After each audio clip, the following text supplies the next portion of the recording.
I can't say for certain when it started, when Lorna stopped being the woman I once knew. Maybe it was a gradual shift, a series of tiny moments I dismissed because I didn't want to acknowledge the change. Or maybe it had always been there, just waiting for the right moment to surface. Either way, the night she told me about the party, I knew. It was a Thursday evening, and the house was filled with the comforting aroma of simmering pasta sauce from the dinner I had prepared. But Lorna barely touched her plate. Instead, she was glued to her phone, a faint smile playing on her lips. I watched her for a moment before finally breaking the silence. "What's so interesting?" She looked up, as if she had momentarily forgotten I was even there. "Oh, just a text from Miriam. She's throwing a party this weekend." That wasn't surprising. Her college friends always seemed to have a reason to celebrate. I usually didn't mind, but something about the way she avoided my eyes told me there was more to it. "Who's going to be there?" I asked, twirling my fork through my food casually. She hesitated for just a fraction of a second. "The usual group." I set my fork down. "Including him?" Her jaw tightened slightly, and that was all the confirmation I needed. "He's part of the group, so yes, he'll be there." Her tone was too even, too rehearsed, like she had already prepared for this moment. Her ex, the man she had spent years in an on-and-off relationship with before she and I got together. He was a sore subject, not because I was insecure, but because I understood the kind of person he was. He thrived on knowing he still had an effect on her, and if I was being completely honest, I wasn't sure Lorna was entirely immune to it. "You haven't mentioned him in a while," I said, keeping my voice neutral. She let out a sigh and pushed her plate away. "Because I knew you'd make it weird." "I'm not making it weird," I replied carefully. "I'm just asking why you suddenly want to go to a party at his place." She folded her arms across her chest. "Because I'm allowed to have friends, Silas." "That's not what I'm saying." "Well, it sure feels like it." Her voice was sharp, defensive, but what really cut deep wasn't her words. It was the expression in her eyes. It wasn't anger or frustration. It was indifference. Like she had already checked out of this conversation, maybe even out of this marriage. And that's when it hit me. This wasn't just about a party. It was about pushing limits, testing boundaries, seeing just how much I would tolerate. I took a slow breath. "So, you're going no matter what I say?" She lifted her chin. Yes, that was it. No apology, no effort to reassure me, just a simple, unwavering yes. Something inside me shifted then. Something deep and unspoken. But I nodded anyway.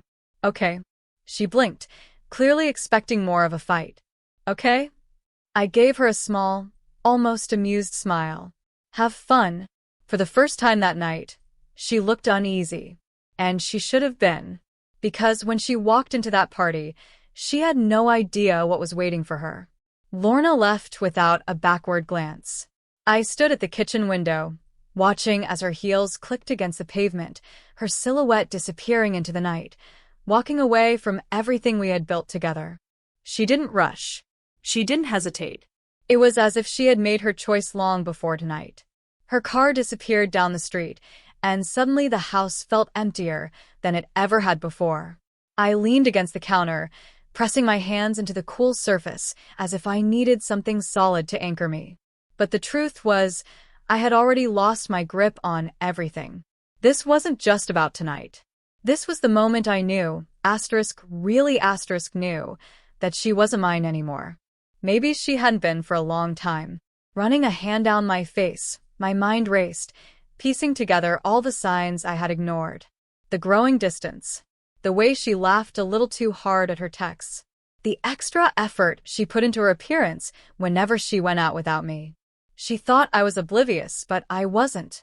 I had just been waiting for her to prove me wrong, waiting for her to remember who we were before all of this. But she didn't.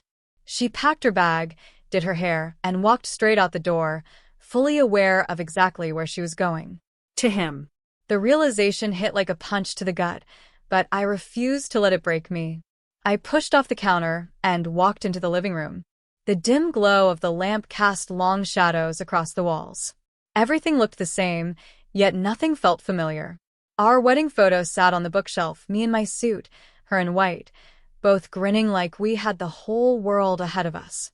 I picked it up, running my thumb over the glass. 6 years. 6 years of shared mornings, late-night conversations, road trips, inside jokes. 6 years of believing in something that had been crumbling right in front of me. And I had never even noticed. I placed the frame down, this time face down. I didn't want to see it anymore. Instead, I reached for my phone and made a decision. Lorna wasn't the only one who could change the rules. I refused to sit at home like some fool, waiting around for a woman who had already decided I wasn't enough. Tonight, I was going to remind her exactly what she had walked away from. The drive wasn't long, 10 minutes at most. I didn't have to think about where I was going. My hand steered the wheel instinctively. The neon glow of the bar sign flickered against the dark sky as I pulled into the parking lot. It had been a while since I'd been here, back before marriage, before obligations, before I lost myself in a woman who no longer saw me the way she once did. Stepping inside, I was greeted by the familiar mix of music, laughter, and conversation. The place was packed, no surprise for a Friday night. People clinked glasses, exchanged smiles, and lived in the moment. That's exactly what I needed to do. Sliding onto a bar stool, I caught the bartender's eye. Casey smirked as she wiped down the counter. Well, she teased. Haven't seen you in forever. Thought you'd gone full suburban. I let out a low chuckle. Something like that. She arched a brow. And yet here you are. I didn't respond right away. Instead, I picked up the drink she slid my way, took a slow sip, and let the warmth spread through me. Yeah, I said finally. Here I am. For the first time in a long time, I wasn't waiting. I wasn't hoping. I wasn't sitting at home, wondering if Lorna was thinking about me while she stood in her ex's house, sipping a drink and laughing at old jokes. No, I was done. Just as that realization settled in, my phone vibrated against the counter. I picked it up, expecting a message from a friend, but when I saw the name on the screen, my lips curled into a smirk. Lorna. Not a call. A text. Asterisk, where are you? Asterisk. I leaned back, rolling the glass between my fingers. Interesting. She had walked out of our house without hesitation, barely acknowledging me, and now, suddenly, she was looking for me. I didn't answer, not yet. I had a feeling this night was far from over. I stared at the screen for a moment, letting the weight of the message sink in. Where are you? It wasn't just a simple question. It was a crack in her confidence. Lorna had walked out the door so certain of herself, so sure she held all the power, that I would just stay put, waiting for her like I always had. But now she was searching for me. I could picture it, her standing in the middle of that party, scanning the crowd, expecting me to be home, expecting me to be predictable. Not tonight. Sliding my phone back into my pocket, I lifted my drink to my lips and took my time. No rush. If she wanted to know where I was, she could wait. Casey leaned on the counter, her smirk widening. That look on your face tells me you just got an interesting text. I chuckled, swirling the amber liquid in my glass. Something like that. She tilted her head. Ex checking in? I raised an eyebrow. Not yet. But she might be soon. She let out a low whistle. Oh, this is getting good. I didn't respond, just smirked and took another sip. The truth was, I wasn't ignoring Lorna's message just to mess with her. I was enjoying the silence. It had been a long time since I felt like I was in control of anything. 20 minutes later, another text came through. Asterisk, are you home? Asterisk. A quiet laugh escaped my lips. Home? No, I wasn't home. But it was cute that she thought I would be. I pictured her leaning against her ex's kitchen counter, a drink in one hand, her phone in the other. Was she starting to feel guilty? Uneasy? Or was she just irritated that I wasn't at her beck and call? I still didn't respond. Instead, I got up, stretched my shoulders, and left the bar. The night air was cool against my skin as I walked to my car. I wasn't drunk, just relaxed, clear-headed. And I had an idea. If Lorna wanted to play games, I could play too. I didn't rush home. I took my time, driving slower than usual, even making an unnecessary stop at a gas station, despite my tank being half full. By the time I finally pulled into the driveway, another message was waiting for me. Asterisk, are you ignoring me? Asterisk. I sat in my car for a moment, the headlights casting a glow over the front of the house. Then, finally, I replied. Asterisk, no. Just busy. Asterisk. Short. Vague. Just enough to get under her skin. Almost instantly, the typing bubbles appeared, then vanished. Then reappeared. Then disappeared again. I smirked. She was thinking. Good. A full minute passed before her next message came through. Asterisk. Busy with what? Asterisk. And there it was. The shift. For the first time in a long time, Lorna was the one left waiting. Wondering. I could have answered her. Could have told her exactly where I had been. Let her know that she wasn't the only one who could go out and live her life like nothing mattered. But I didn't. Instead, I powered off my phone, stepped out of the car, and walked inside. Let her sit with the uncertainty for once. The house was dark, except for the faint glow of the street lamp filtering through the blinds. Silent. Too silent. I stood there for a moment, letting the quiet settle around me, feeling the weight of everything that had led to this night. I wasn't angry. I wasn't hurt. I was just done. I made my way to the kitchen, poured myself a glass of water, and leaned against the counter. My phone sat face down beside me. No vibrations. No notifications. For the first time in years, Lorna was the one left waiting. And I was going to let her. I didn't rush to bed. I took my time, changed into a fresh t-shirt, brushed my teeth, stretched out my shoulders. My body was relaxed, but my mind was sharper than it had been in months. Lorna had spent so much time making me second-guess myself, making me doubt my own instincts. Now, she was the one questioning. I climbed into bed, staring at the ceiling. The space beside me was empty, but for the first time in a long time, it didn't bother me. She had made her choice. Now she had to live with it. 2:37 a.m. The buzz of my phone pulled me from sleep. It took a second to register. The room was dark, the screen's glow stretching long shadows across the walls. I blinked, reached for the phone, squinting at the name on the screen, Lorna. I let it ring once, twice, 3 times, then silence. Exhaling slowly, I set the phone back down. A few seconds later, another buzz. Asterisk, are you awake? Asterisk.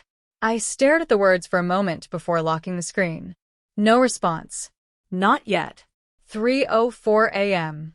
Another buzz. I sighed, rolling onto my side before checking the message. Asterisk, I just got home. Can we talk? Asterisk. I glanced toward the bedroom door. Sure enough, I heard it. The soft creak of the front door closing, the faint click of her heels against the hardwood floor. She was home. And she was nervous. I smirked to myself. Good. I didn't rush. I stretched, sat up, and finally, after a long pause, I responded. Asterisk, busy. Asterisk. The same word I had sent earlier, short, simple, and just enough to get under her skin. I watched as the 3 dots appeared, then vanished, then appeared again. Finally. Asterisk, busy with what? Asterisk. I could almost see her now, standing in the kitchen, staring at her phone, frustration twisting across her face.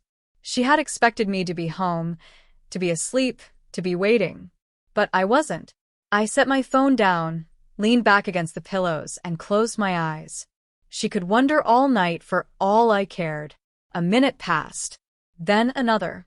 And then, asterisk, I just don't understand why you're acting like this. Asterisk. That one made me laugh. The next morning, I set my coffee down, crossed my arms, and met her gaze across the counter. Asterisk, like what? Asterisk, I asked. She gestured vaguely, frustration flickering in her eyes. Asterisk, like you don't care. Asterisk. I leaned forward, resting my hands on the counter. Asterisk, should I? Asterisk. Her eyes widened slightly, caught off guard. And that's when I saw it, the crack. The tiny flicker of doubt in her expression. She hadn't expected this. She had expected me to be upset, to demand answers, to play the wounded husband. But I wasn't playing that role anymore. She exhaled sharply, shaking her head. I don't know what you're trying to prove, but… I cut her off. Asterisk, I'm not trying to prove anything, Lorna. Asterisk. She blinked, unsettled. Good. I finally saw things for what they were. Her brows pulled together. Saw what? I smiled, but there was no warmth behind it. Asterisk, that I was the only one actually committed to this marriage. Asterisk. She stilled. And in that moment, I knew she felt it too, the shift. I tilted my head, studying her. Asterisk, Lorna. You walked out of this house last night without a second thought. You knew exactly what you were doing. You wanted to leave, and you didn't care how I felt about it. So tell me, why does it bother you so much that I went out too? Asterisk. She opened her mouth, then shut it again. No answer. I could see the gears turning, the way she was scrambling to come up with a response that would put her back in control. But there wasn't one. For once, she was the one at a loss. She crossed her arms, leaning against the counter. Asterisk, you're twisting this. Asterisk. The control she had always held over me gone. For the first time since this all began, she wasn't the one calling the shots. Lorna's fingers tightened around her coffee mug, like she needed something to anchor her. For years, she had been steering the ship while I had been patient, understanding, always the one willing to talk, to compromise, to fix things, even when it felt like I was the only one trying. But last night changed everything. Now, it was her turn to sit with that uncomfortable, gnawing uncertainty. I let the silence linger between us, sipping my coffee like I had all the time in the world. I wasn't going to be the first to speak. I wasn't going to chase after answers she wasn't ready to give. Let her stew in it. Finally, she muttered, Asterisk, I don't know why you're acting this way. Asterisk. I lifted an eyebrow. Asterisk, acting what way? Asterisk. She sighed, rubbing her temple. Asterisk, like you don't care. Like none of this matters to you. Asterisk. A quiet chuckle escaped me. Asterisk, that's rich coming from you. Asterisk. Her eyes snapped to mine. Asterisk, what's that supposed to mean? Asterisk. I tilted my head, studying her. Asterisk, Lorna. You walked out of this house last night without a second thought. You knew exactly what you were doing. You wanted to leave, and you didn't care how I felt about it. So tell me, why does it bother you so much that I went out too? Asterisk. She opened her mouth, then shut it again. No answer. I could see the gears turning, the way she was scrambling to come up with a response that would put her back in control. But there wasn't one. For once, she was the one at a loss. She crossed her arms, leaning against the counter. Asterisk, you're twisting this. Asterisk. I laughed, this time louder. Asterisk, am I? Lorna, you made your choice. Now you have to live with it. Asterisk. She exhaled sharply, turning away, running a hand through her hair. You're impossible, she muttered under her breath. I shrugged. Asterisk, maybe. Or maybe I just finally woke up. Asterisk. Silence. Heavy. Unshakable. Lorna tapped her fingers against the counter, clearly agitated. I could see her trying to shift the blame, to twist the situation in her favor. But this time it wasn't working. Not anymore. She finally turned back toward me, her expression unreadable. Asterisk, I didn't do anything wrong. Asterisk. I smirked. Asterisk, did I say you did? Asterisk. Her eyes narrowed. Asterisk, you're trying to make me feel guilty. Asterisk. I took another sip of coffee, unbothered. Asterisk, if you feel guilty, that's on you. Asterisk. She huffed, pushing off the counter and storming toward the living room. A moment later, I heard the couch creak as she sank into it, followed by a heavy exhale. Asterisk, good. Let her sit with it. Asterisk. I wasn't chasing her anymore. She was chasing me, and it was about time. Lorna sat with her arms crossed, staring out the window like she was searching for some kind of revelation. But there was nothing left to fight about, nothing left to say. And for the first time in a long time, I felt free. I finished my coffee, rinsed the mug, then leaned against the sink, watching her from across the room. The woman who had once been my best friend, my partner, my person, now just a stranger I barely recognized. She finally turned toward me, her expression softer, more hesitant. "Silas," she started, her voice quieter now. I raised a brow. Asterisk, yeah? Asterisk. Her lips parted like she wanted to say something real, something meaningful, but nothing came out. And that's when I knew. She wasn't sorry. She wasn't regretful. She was just scared. Scared of losing her safety net. Scared of losing me. But I was already gone. I grabbed my keys from the counter and headed for the door. She sat up straighter, her brows furrowing. Asterisk, where are you going? Asterisk. I smirked, shaking my head. Asterisk, don't worry about it. Asterisk. For the first time in years, I wasn't carrying the weight of her choices. I wasn't waiting for her to figure out if I was enough. I was enough. I just hadn't been with the right person. As I stepped outside, the crisp morning air filled my lungs, cool and refreshing. I didn't know exactly where I was going, but I knew one thing. I was moving towards something better. And this time, I wasn't looking back.